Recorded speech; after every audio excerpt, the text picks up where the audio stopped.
Hello, everyone, and welcome into the Q&A show. My name is Bob Theriot, and it's that time again for the Q&A show. And thank you so much for joining me here today. As always, it's such a pleasure that you get to join us here. And I'm always striving to bring on the best guests and the best content that we can produce. Tonight is no different. I'm really excited about my next guest. But before I get things started, I just want to remind everyone that's here, if you could do me a favor, if you're watching this live, if you could hashtag live, hashtag the word live. Don't be afraid to interact with us. Go ahead and hit that like button, hit that share button, smash the heart button. I promise nothing's going to happen to your finger if you hit it. You're not going to get electrocuted. We need to get the word out that we're on live. So it really helps us let other people know that the Q&A is on live. And you're not going to want to miss tonight's guest. So if you're watching it live, again, hashtag live or comment. If you happen to be watching the show later on down the road, go ahead and hashtag replay. That also helps us out. Again, you are watching the Q&A show. And tonight's show is brought to you by Innovair Air Conditioning. You know that the summer months are upon us. And if you're considering converting to refrigerated air, this is the company for you. Innovair Air Conditioning. You can contact them today for a free estimate. Call them at 915-352-3916. Again, that's 915-352-3916. You can also actually go to their Facebook page. It's EP Innovair on Facebook, and you can message them. And they're very interactive. They'll message you back, and you can set up an appointment with them, and they'll go out and give you a free estimate. And let me tell you, these guys are awesome at what they do, or they wouldn't be here. And I personally use them, so I can vouch for them. Again, thank you for welcoming you into the Q&A show. Tonight, I'm going to be bringing you somebody all the way from Los Angeles, California. His name is Luis Manuel Ruiz Aguilar, and he is a border native. So he's actually from El Paso, and now he's living in Los Angeles. Luis is a self-described creative Swiss Army knife in the hands of a master ninja. So that tells you a little bit about him, right? Luis currently lives in Los Angeles, California, where he's pursuing a career in the film industry, in the process of funding an intellectual property development company and growing daily in his abilities and inspiration. And I'm really proud, and I want to introduce you to him right now. Hey, Luis, how you doing, bud? Hey, Bob. Good to see you, man. Good to see you too. Great to be here. Thank you for having me. Oh, no problem. Thanks for coming on. How is the LA life? Oh, man, busy as always, but it's been really good. It's, always something to do, both with regards to work, with regards to life. And so I'm just really enjoying it right now, trying to both keep pace and do what I can when I can, but also take the time to slow down and enjoy it. Yeah. So what took you out to LA? So tell everybody a little bit about your origin story. You're from El Paso, born and raised? Yes. I was born in Ciudad Juarez, but I grew up in El Paso. I always joke that I've been trying to leave El Paso since I was 16 years old. I've bounced around from Albuquerque, Santa Fe, Denver, also lived in New York, now in Los Angeles. And so what really brought this move on was attending the American Film Market back in November of 2005. And from the moment that I got here, I just encountered a really supportive environment, lots of individuals doing kind of the same thing that I was, and just a lot of love and people telling me, hey, you should be here. And so I stayed. I was supposed to be here for 4 days. I stayed for an extra week. And then it was right around my birthday. Within a week, I went back home and got all my stuff and then moved out here and just basically decided that I was going to do whatever it took to stay out here, challenge myself. And so you are, by trade, you started off as a videographer. Is that what you would say? Yes, but before that, before getting into videography, I was studying journalism, electronic journalism at UTEP. I was doing writing for the El Paso scene. Also ghost writ a lot for Bob Cook and Manuel Ochoa at the El Paso Regional Economic Development Corporation. Lots of writing stuff. Yeah, but so that's kind of been my foundation, and I still really depend on that, especially here in LA, to be my edge, if you will. Your whole goal really is to you're a screen playwriter right now, correct? Yeah, well, my goal is to be a well to produce really, and so writing is the backbone of everything. Keeping track of numbers, there's a lot that goes into, I guess, giving a vision for a project and then going through with it. And so, what would So you say? Yep. So, what would you say is been the big game changer for you from being from El Paso and then going out to LA? Because you went out there for 4 days, and then I guess you were attracted to the whole scene, or it's easier professionally than it would be in El Paso, I would assume. I'll tell you, when I that those 7 days that I was out here, I was just so shocked and so taken aback. I guess I had been really holding on to a lot of frustration, maybe sadness, and so I it was just really cathartic to be out here. To be honest with you, to just look around and get inspiration from everything from the history of the industry. You know, as luck would have had it at that time, we had rented an Airbnb, a friend of mine and myself, and it was on the Hollywood Walk of Fame. So just went around, caught a movie at the Chinese theater, thought of all the premieres that had been there, and it just elevated me to a different place. I don't know. It's very ethereal moments there. Well, we kind of skipped over, and that's my fault. But we kind of skipped over. I mean, you were a filmmaker and pretty successful here in El Paso before you even went out to LA. I mean, you owned a company here, right? Give everybody Yes. here a little bit of background on what you did here while you were in El Paso. So in the time that I was there in El Paso, I successfully produced, wrote, directed, edited within that realm about 150, 200 commercial projects of different kinds: music videos, commercials, small documentaries. We did a breastfeeding back in, I want to say, 2011. There was a federal grant that was given to the state of Texas that was then passed on to counties, um, designating or educating employers about having safe spaces for women to breastfeed. And so we won that contract. So a lot of different things. I guess the last thing that I we were we did as a company before I moved out here was a season of a TV show called Under the Frequency that ran on the CW.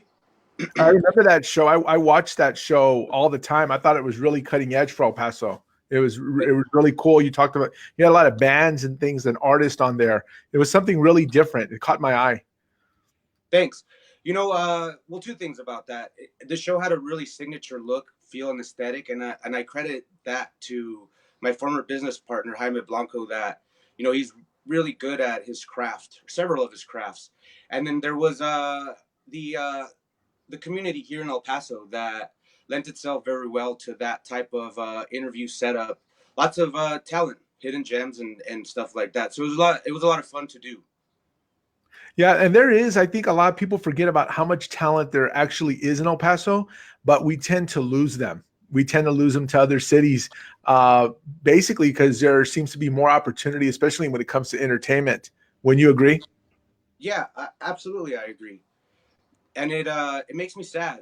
It As I mentioned, that when I moved out, or when I was considering whether or not I was going to move out here, I had this moment in time when sorry, I just want to make sure my screensaver stays on. Um, I had this real moment in time where I was just going through a lot of emotions, and I feel like for as much money, I am formally certified in a basic certification, but during my time with the El Paso Regional Economic Development Corporation, I did um, take the basic economic development certification course by the International Council of Economic Developers. And Okay. so what I see is what bothers me is that I feel like there is a lot of talent, and yes, it does leave. Um, and it's not like we couldn't make adjustments and fix things, but there's just a lot of money I feel like is misspent. I personally feel sad because there was a lot of this that's done in the name of attracting the creative class, Hmm. individuals that I feel fulfill kind of the same function that you know I somebody like me would. Um, and so I could see these things in play, but the way that there's I just don't feel like there's enough competition in the community, and I think things could be better.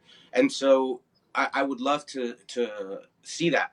In fact, that's why I think the Q&A show platform is such a great thing, because I feel like it's a real step in the direction towards a more open and free internet, if you will. Hmm. um, just where there's not as much emphasis on slowing the flow of information, but more emphasis on opening it up. Yeah. And that's the whole goal of this platform, is to bring on people from other parts of the country, right? So, we've had a lot of conversations about bringing Hollywood to El Paso. We're right now we're doing a whole Coachella, Neon Desert type of thing, where we're actually sending out videographers, and we're sending out correspondents to go ahead and capture that video and bring it back to the platform, so that people that have never seen it can see it, and they can be exposed to new music artists and things like that. And that's just one part of the whole platform. And we're doing all kinds of stuff, from business professionals to automotive and professional people, that want to get their word out. Because I think everyone has a story to tell. I mean, don't you agree with that? That everyone has a story to tell, and there should be an open platform for that to take place. Absolutely. I think the days of the 15-second commercial, the days of the 30-second commercial, the days of radio, well, well, not that those days are necessarily over, but where they dominate as much of the general public's attention, it's rapidly changing. People are gaining real audiences, and platforms. What they do is allow for the content to live, and not just for the sponsorship to stay on, and to go past, just be able to, yes, tell stories, be able to devote more resources to the actual production of the pre-production content, storytelling, branding, rather than just investing into legacy distribution methods, which oftentimes really just eat up so much of resources that could go to creative work. It's really hard in El Paso, as there was a article that was just published on the Q&A show with a border filmmaker named Carlos Tejeda, where he Hmm. talks about what one of the struggles of operating in the border community is, having access to funding. And and you would think that for a young gentleman of his, not just his skill set, but if you spend any kind of time around him, you see that he's just a really genuine great guy. And he's there fighting, going through it, but still striving for more. Oh yeah, definitely. And so, where do you think the new what do you think is going to happen with entertainment? And we talk about advertisers and marketing, right? I mean, everybody wants to consume content, and everybody's doing it through this device right now, right? So Yeah. 80% of all internet usage is on the phone. And so I think people that own businesses really need to jump on board. I mean, I've been preaching this for a long time now, but this kind of content right now that we're actually creating with a sponsor that has believed in the content and what we're trying to do, if you look at the whole landscape, we're kind of ahead of things in El Paso, but this kind of stuff is taking place all around the world. We're just a little bit behind. Wouldn't you agree on that? Yes. There has been some times that, well, there's definitely content creators that are doing things in various regards. I think what is important always is having a platform where you can bring it together, where you can do analysis, where you can bring data into the mix, and that is really key to, I feel, popular movements in democracy. Really, honestly, like, being able to not just communicate with the public in a closed loop way, where you throw out stuff but you're not really giving feedback or being receptive. In fact, so right now, I've been out here for 3.5 years, give or take a few months. Really trying to figure out what's my way in.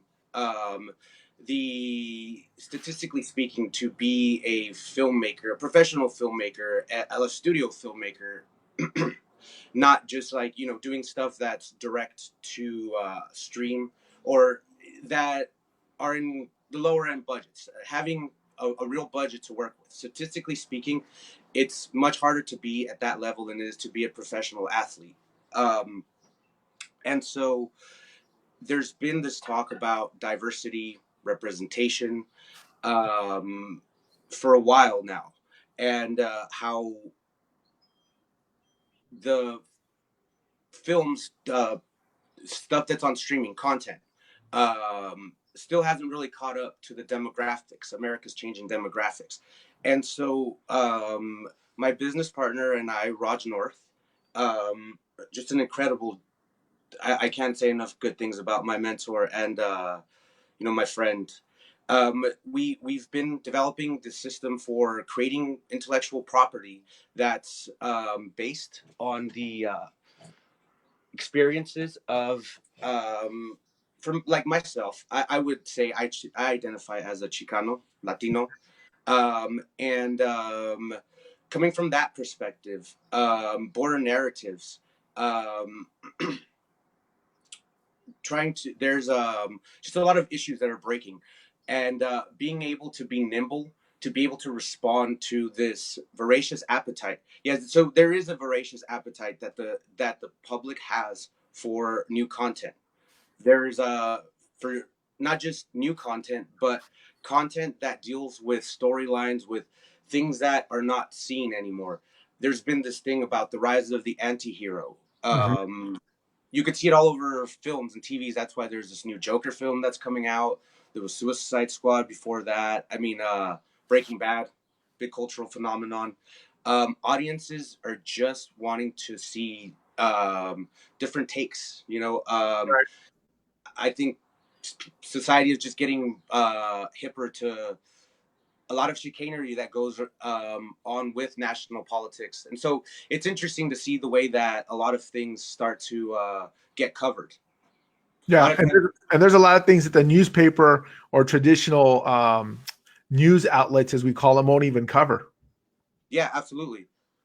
But that's the thing, though, that um, for a while this can continue, but people do seek out information. They do seek out alternative viewpoints, and that's why there's this always ongoing rise of different outlets that are. I don't call them fringe. I just say that they break news that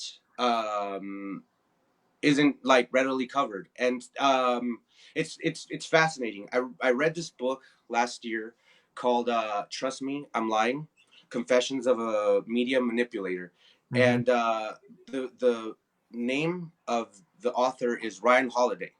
Ryan Holiday, he used to run the marketing for American Eagle, and it Very was well just, known brand. yep. They did a lot of really risque things, and he just takes you behind the way that news is manufactured, how it goes up, and so it's interesting times. It's interesting times. That was a book that really changed my view on filmmaking media. It doesn't exist in a vacuum. Hmm.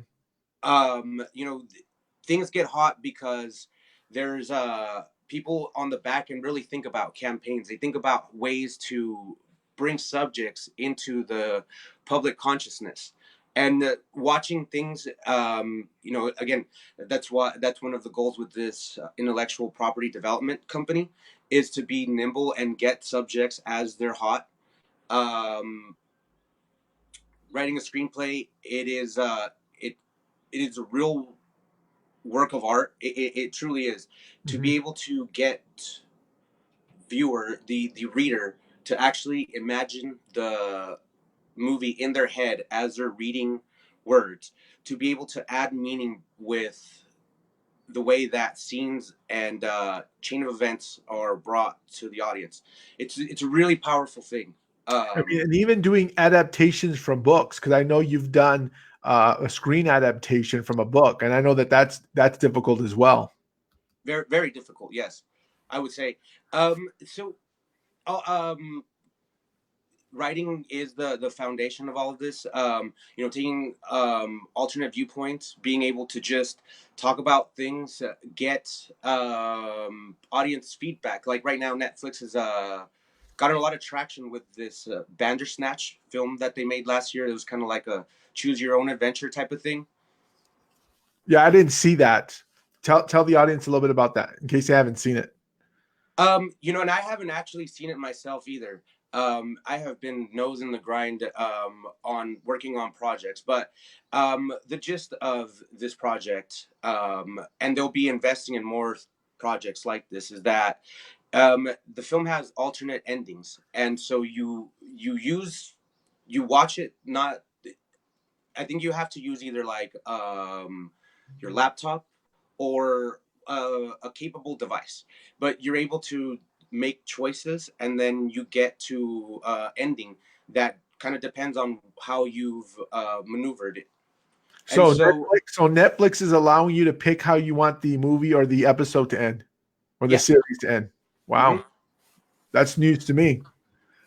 One of the things that I've been looking at a lot here too is the rise of VR. Well, the rise and fall of VR. Like like every medium, it's very much dependent on the content that people are able to experience through the medium, and so VR kind of works in that similar way, in that you direct the audience's attention through sound, through different cues, and people have to be paying attention, and so it requires a little bit more level of critical thinking. This is all great, by the way, that I'm a huge advocate for critical thinking. I'm a huge advocate for doing studies, research. Huge. um, One of the legacies that I hope my work in any one of its many forms is that it would make education cool again. And I don't necessarily mean mainstream education. If I can talk just a tiny bit about a book that I've been working on too. Yeah, of course. Go ahead. So I'm writing this book called Trouble Child: Growing Up Mexican in America, and what I talk about is going to school, being kind of held back because of my heritage, and I'll explain a little bit more about that. But having this frustration with all of this bottled up creativity, that as a child, kind of one it started it I feel like it contributed to me losing some of the battle for myself, which then just I ended up on a wrong path. Looking back, I don't I think the numbers and the data is very clear that our education system is it's broken and it needs fixing, and that's not just with the grades, that's also with administration. um, Well, I'm a big believer in anytime the government gets too involved. Now, I will always say we need government as a society, right? But once it gets too involved, and there's a lot of money to be made, then yeah, things seem to go awry. I agree. There's a lot of cottage industries that pop up. In fact, I mean, that's one of the things right now. That's it's kind of like the dirty secret of Hollywood, that they say you want you want to what hold on, you want to make how do you want how do you make a little bit of money in Hollywood? How do you make a little bit of money? You start with a lot of money. And so a lot of it has to do with, having to come out, staying out here, adapting to a really expensive environment. There's a lot of misdirection, miscommunication that goes on. There's whole cottage industries. I mean, I have, well, let me keep it within the sphere of the book. I do agree that yes, whenever the government or just that, there is government, and then there's a lot of false teachers that come into play. So I argue in my book that there, I have it broken down into sections from first grade. So there's elementary school, there's first grade to fifth grade, and I have recollections of first grade, second, like, just little anecdotes of things that happened and how they shaped my eventual path. And so there's a little forward on the elementary section.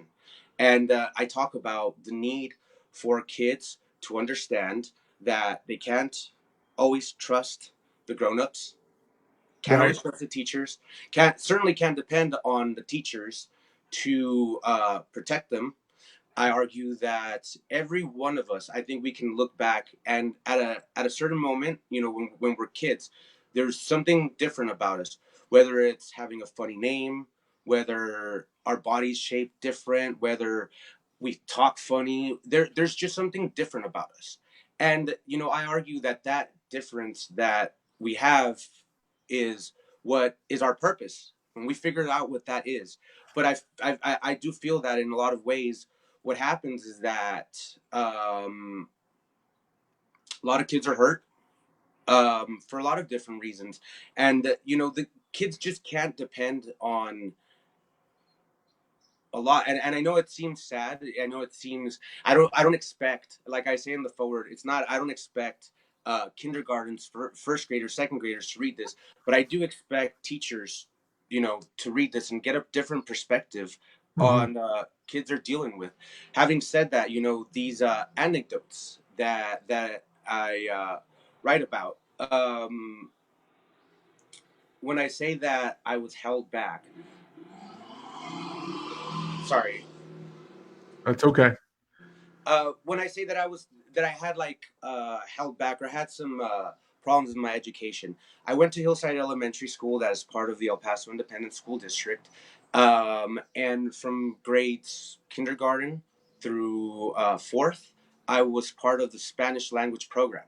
Now, the Spanish language program, it's between a year to 2 years behind in what English level or English only classes are, which is, to me, it doesn't make sense because the curriculum in Mexico is actually more advanced when you're talking about, I mean, obviously not English, but math, science, that type of those types of studies. And so Well, yeah, but if you look at the United States as a whole, we're always behind in the STEM, the science and technological, math, all that stuff. We're always behind. So yeah, I yeah, agree with you there. Yeah, for sure. me as an individual, like I had this I'd finished my work, and I was just really bored, and I started talking because I'm hyper. What can I say? I've always been hyper. And I could not sit still in class, and that wasn't something that needed to be deterred. That wasn't something that needed to be um taken from me. I feel like what that needed was a real outlet. That was something that if I would have known.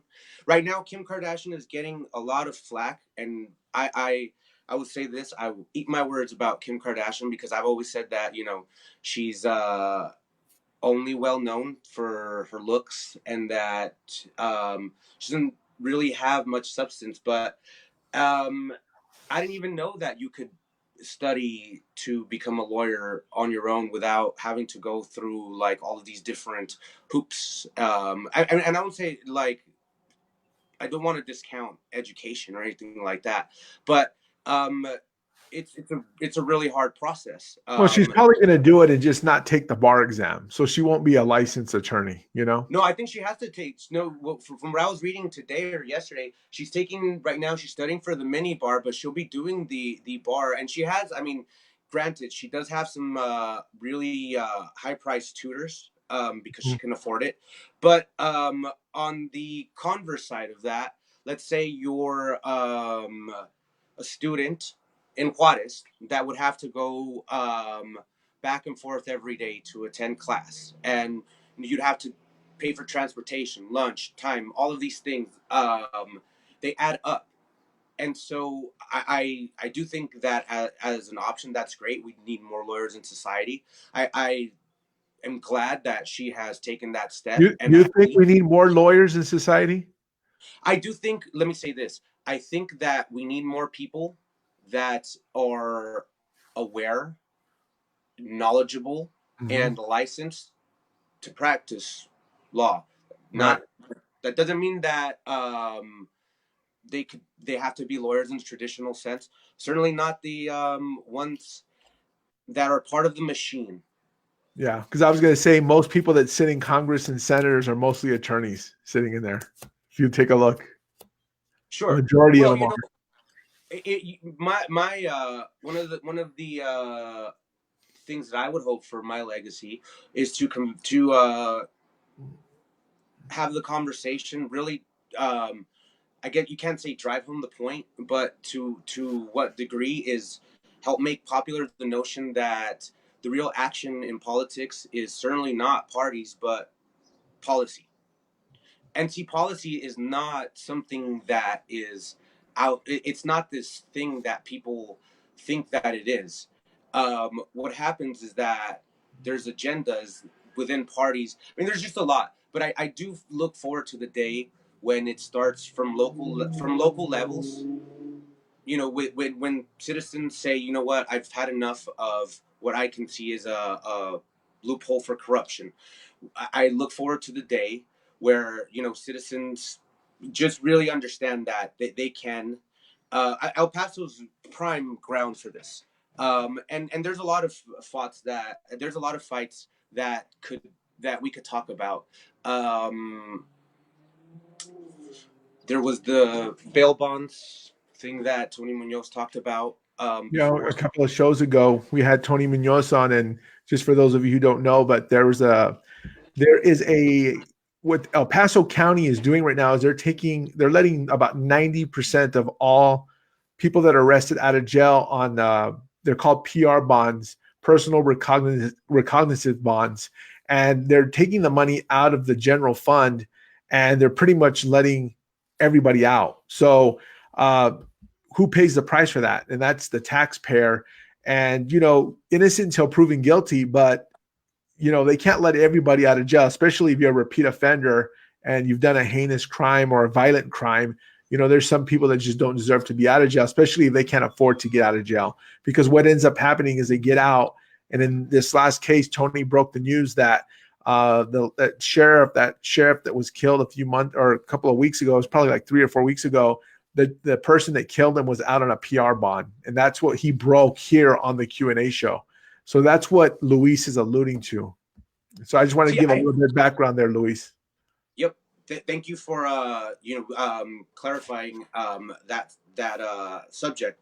And so I would say, as an individual, I have quite a complex relationship with law enforcement and the law enforcement community. Something that I've talked about on my blog. My website is King Louis, KingLouix.com. And last year, I wrote a series of articles that just kind of talked about media manipulation, how things work. And so, I know that it seems like I'm just kind of skipping around a lot of different subjects here. Um, but it does come, I would say this, as a writer, as a filmmaker, as a content creator, it's really important to me that the work that I produce doesn't just entertain, but challenges the viewer. I've had a really complex relationship with corporate work, um, but you know, So let's talk about the content. Like, so you just mentioned content. So let me pull it back in. So I know that you're really into your craft and you're into details when it comes to creating content. That's why I like your aesthetic and everything that you do. So what is it that you see about what's being created now and how it's whitewashed out? I call it whitewashing because it looks like everything looks the same. If you look on television, you look at commercials, and you even look on social media, you'll see that everybody just copies one another, and they're not really knowing what they're doing. They're just, I don't know what they're looking at. I don't know if it's numbers or, I mean, can you shed some light on that as far as content and what it should look like and what it should really say to someone, right? yes, okay, so um, when I try to talk about what is my unique value proposition to clients, I talk about bringing the art of branding and storytelling to the table. And so within, you know, content, I would say within content, um, you have stuff that you just kind of watch, and it has really no effect on you. It just basically passes by, and it's noise. Or you can have something that it makes a lasting impression on you. And when, for the most part, not all the time, for the most part, this is attributed to uh, the art of storytelling. And storytelling, again, is arranging several scenes, whether it's a picture or uh, moving pictures, video, um, to convey meaning. Whether, like, you can do that through several different ways, through the camera angles, close-ups, when you see tears streaming down somebody's face. You're bringing out emotions, but you're doing that through building um, empathy with a character or a group of people, that are going through something.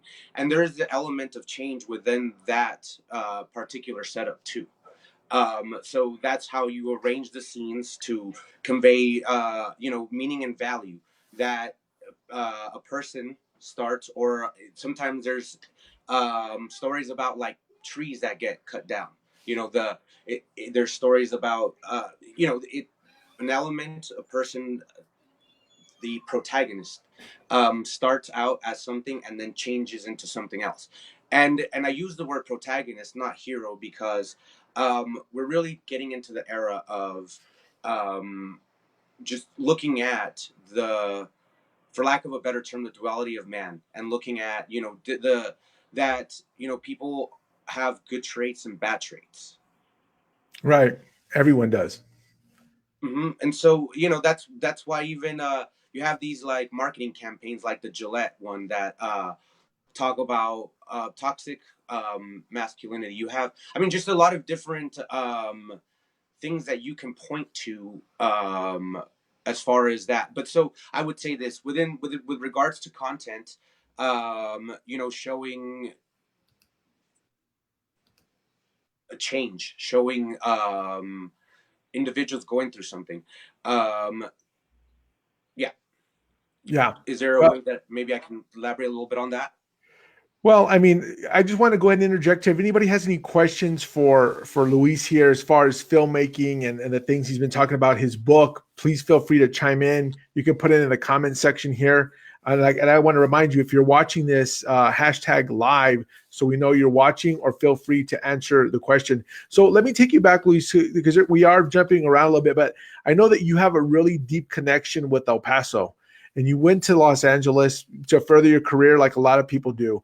But as I talk to you and we have conversations, I know that you feel really deeply connected still to the community. So, what is it that you want to see happen in El Paso as far as entertainment, talent? What can the Q&A show do to enhance that? What do you think we should be doing? Well, okay. So I would just like to see the artists of the town get real shots. And that's not to say that there's not, like, the town is completely devoid of initiatives. Not gonna, that would be unfair to say. But I certainly think that better accountability. I would like to see better accountability with regards to the way that the city conducts its business. I do think that if we eliminated waste, and I say we because even though I don't physically live there, my heart's still there, my family's still there, and so what I'd like to see ultimately, I'd love to see the individuals that are able to wield the power of media, storytelling, branding, communications. So when we talk about social media marketing and distribution, is that the ability to reach people in all parts of the globe, to reach people like, you're not tied to television anymore. You're not, people are just learning and seeking out information. They want to know what's going on. And so I would say this, I would love to see individuals really take hold and yield the power of the media, um, as it can exist with all of the advents in technology, both in the distribution and equipment itself. It's a lot less expensive to own cameras. It's a lot less expensive to make the investments. But so to really not just make stuff for the purpose of making things, but to drive change. Mm-hmm. Um, I can say this. I could really say this. If El Paso ended these economic development agreements that allowed there to be no kind of oversight, um, citizen oversight in the way that deals are negotiated. And we can talk about a lot of different things. I feel like this is certainly stuff for a written article and stuff like that. But I would love to see secrecy agreements end. I'd love to see money diverted away from pet projects and into initiatives. The fact of the matter is that real filmmaking does bring economic development to places. Mm-hmm. Netflix just invested a lot of money into Albuquerque, um, and that wasn't a fluke. Right. They They try to they do have had that. a robust incentive system for a long time. That Susana Martinez tried to get rid of it, but so we're just not really we're spending too much money, and it's really questionable the way that it's being spent. And so and all of it, I'd love to see people take hold of the news agenda. I'd love to see those resources be filtered down into content. Yeah, I'd love to see more artists like Khaled, um, being able, that was that being able to rise and really show the culture, what makes the town unique. And I say the town, um, it's not the whole border area. To me, Isn't it amazing how much talent that actually exists here? And people are starting to like open their eyes. There's so many people that are from El Paso that are on the national stage right now that they don't even know were either born or raised here. You've mentioned a few people like Khalid or whatever, but there's a lot more than that. yeah, there's the singer from Cigarettes After Sex, or the whole band. Actually saw them. So yeah, and people are recognizing a Golden Voice, which did the Coachella Music and Arts Festival. Um, they booked Khaled, and they I did see Cigarettes After Sex at the Fonda Theater here in Los Angeles. So there's presence. People know Sonic Ranch definitely has created some great albums that people know of, and so it's just a matter of resources and the free flow of information. One of the things, so back when I lived in El Paso, one of the projects that I was most proud of was a project called DB Sessions. DB Sessions was a project that Volkswagen National Organization gave money to Hoy Fox, so that me and my former company, Double Scope Films, could produce live music videos for bands that had really never had either recorded a song professionally or a music video. and it was done to promote a Fender sound system that was new that year. It was fun because it was we did 7 original episodes, and there was a contest. There was a second round. Community was really engaged, and it was a lot of fun.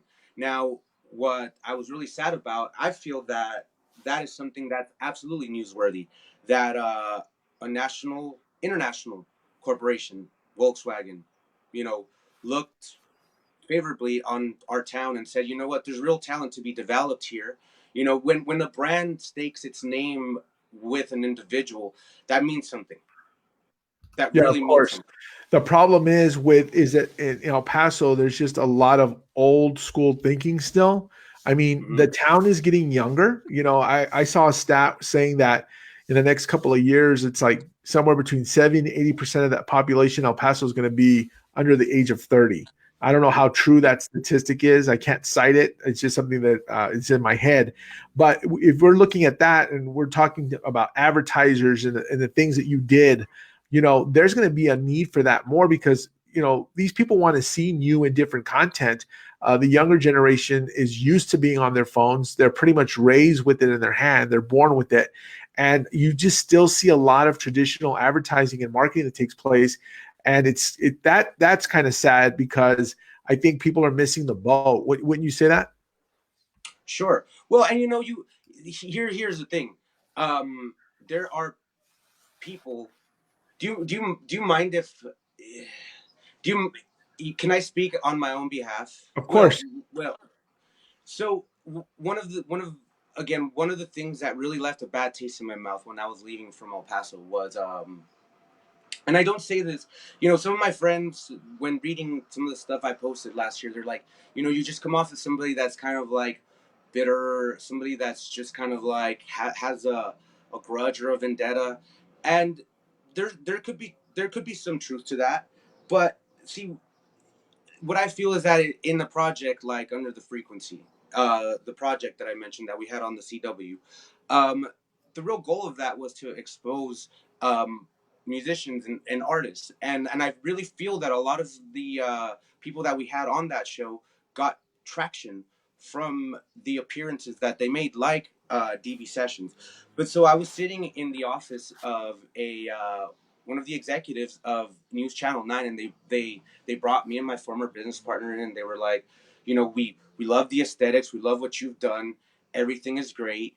So here's what we want you to do. We want you to put the show on, but we want you to sell the advertisement, and we want to take more than half of the advertisement. We were like, whoa, whoa, whoa, whoa, whoa, hold on a second.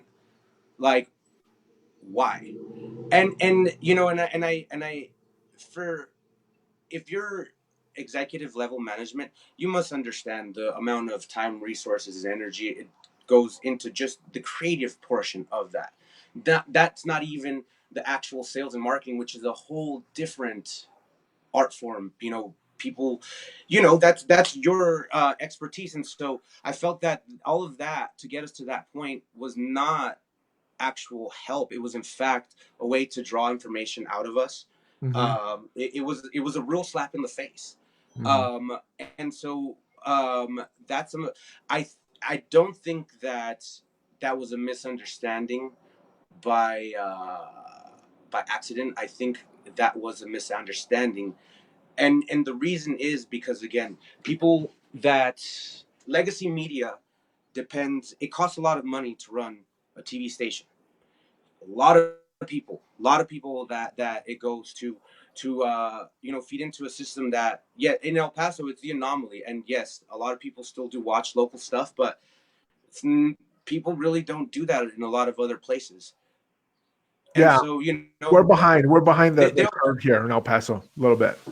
what I think, what I hope doesn't happen, which I see in a lot of other places, is that you have people from other parts that they really nail down the business aspect, and they just kind of come in and they, like, you know make most of the money, and like just take it out to somewhere else, because, like, this is the nature of media conglomerates. Hmm. Yeah, well, that's the nature of business in corporate America as well. They want to squeeze every profit out of every, get all the blood out of every rock they can before they move on to the next project. And that's just the way it is, This is true, and one of the things that I think is really telling in all of this is that you have these big corporations like Disney, like Fox, that rely on small boutique agencies to take on much of the work through a subcontracting. That's where a lot of that's one of the areas I'm really trying to, and it's taken a lot of time, 3.5 years to be out in Los Angeles is a long time, but I've figured out like a lot of different places where money disappears.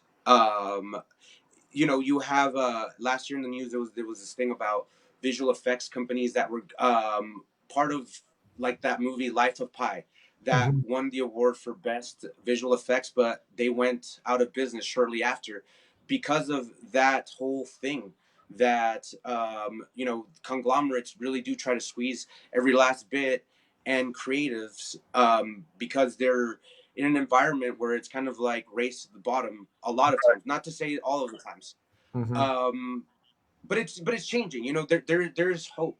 There is a lot of hope in the amount of effort that artists are putting out. You meet inspiration, um, high computing abilities, what you're able to do on a Mac, on like the computing power is just amazing nowadays. And so there's the that's the nature of disruptive movements. Well, the They see the technology is money. changing the game for everything, right? For music, the way artists are discovered, shows like Yeah, this on the internet. I mean, these are the types of things and platforms that are changing the whole landscaping. And I'm going to tell you, radio and television and outdoor advertising, they're shaking in their boots because it's not the same. People are getting smarter, especially the younger generation. They know where they're consuming the content and they know where the eyeballs are at. When you say that? Yeah, so I think that there's going to be a lot of changes coming down the pike with the way things are done and the way advertisers just advertise and marketers. Okay, I'm gonna go ahead and if you guys can bear with me one time, it looks like I lost Louise's feed, so hold on with us 1 second here.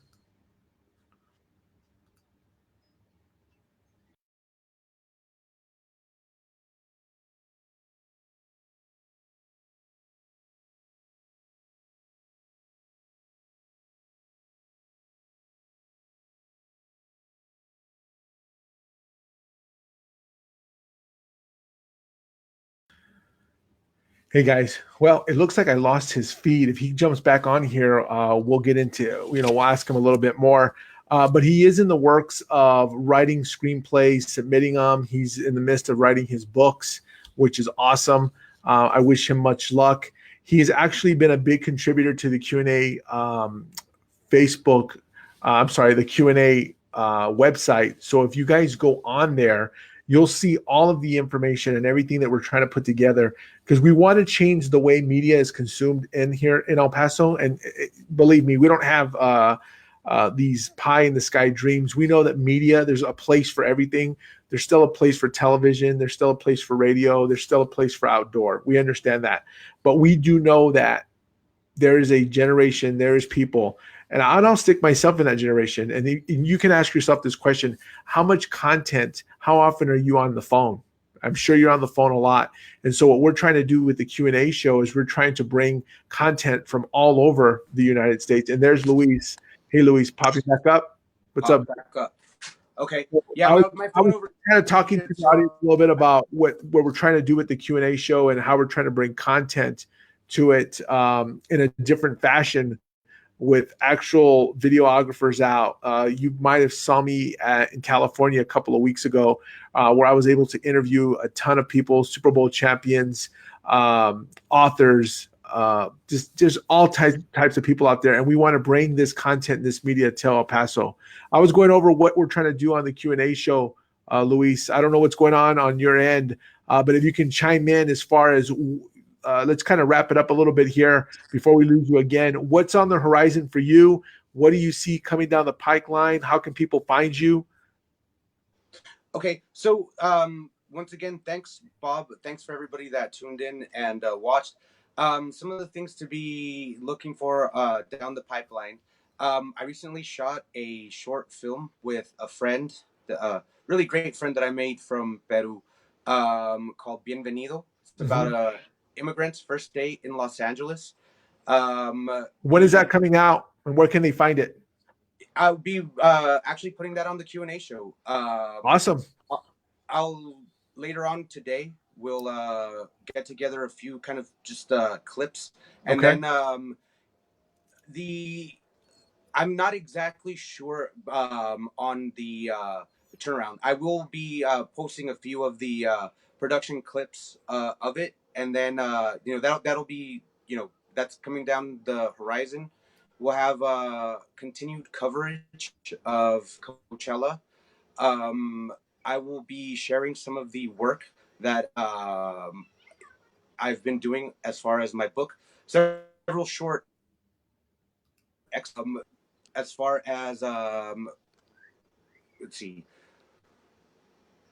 Is there anything? Well, have you mentioned? I guess did you mention what role I've been working on as far as putting together some of the work on the Q&A platform? Yeah, a little bit, but you can get into it a little deeper here. Sure. So, I've been kind of helping to just find different things that local audiences would be into. So, we'll be working also on getting the calendar of events, really opening that up for individuals that have things that they want to share, whether it be in person. And we're huge proponents of people going out and networking, interfacing, buying local, but Mhm. also doing stuff online, such as this Q&A show that you're watching right now. So opening that up, but also bringing more California content like Kajabi Summit, things that bring together some of the world's elite with regards to publishing, music, stuff like that, and just trying to kind of open it up for different parts of the country. We have one of our guests that might be a regular contributor. Is that correct? Which one are you referring to? Gary Oh, Brackett. Gary Brackett. Yes. Yeah, Gary Brackett, Super Bowl champion. We're in talks with him right now. He may actually have his own um, part of the website. He'll be actually bringing on his content and sharing it on the Q&A show. So we've got a lot of stuff going on with the Q&A show. I wanted to introduce you to Luis. Luis is just he's an awesome creator. He's got a lot of unique ideas. But we're trying to spread the word out there that content is going to be consumed differently here. We're considering ourselves a media entity, and it's going to be different than what you're seeing out there. It's not the traditional radio. It's not the traditional television that people are going to be watching. We're going to be bringing a lot of stuff that you can't get anywhere else, but only here on the Q&A show. Would you agree, Luis? Absolutely. And I think one of the interesting things in all of this is that there's been like 7 or 8 different people in 7 or 8 countries that so far have been on the Q&A platform. Is that Yeah, correct? we're up to like 7 or 8 countries that are people that have already visited the webpage. I think we're at to 26 states now. So we've got a broad. Our arm is getting longer and longer every day. And so yes, we're El Paso based, but the platform is growing by leaps and bounds, and we're really excited about it and really excited about the content. So you're going to be seeing an intermingling of different types of hosts, or different types of guests. We're going to have national people that you may know, or even celebrities. But we're always going to have people that are from El Paso, like Luis, myself, that are going to be here and bringing you content. So it's relatable. And so that we can connect all the dots for everyone and show you what's going on across the United States, really, and sometimes across the world. It's really interesting, and it's a lot of fun, and I'm really excited about it. Yep. Well, give them your website one more time, Luis, before I let you go. Okay. If somebody wants So to get a hold of you. well, so I would like I refer people back to the Q&A show, some of the lifestyle stuff, some of the Okay. I'm excited for what's coming forward, not what's behind. And so Awesome. a lot of new stuff to be on the horizon, but yeah. Awesome. Well, I appreciate you coming on, Luis. Thank you very much. And as always, be safe out there, and I will talk to you soon. Thanks. Thank you, Bob. All Talk to right. You're welcome. Take care. you. Bye. Take care. So you guys, so look, that was he's an awesome guy, and like I said, he's a big contributor to our platform, and we're really excited to have him here.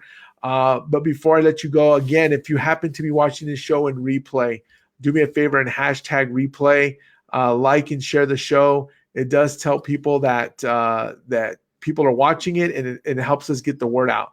And I do want to go ahead and mention our sponsors one more time. This show is supported and sponsored by Innovair Air Conditioning.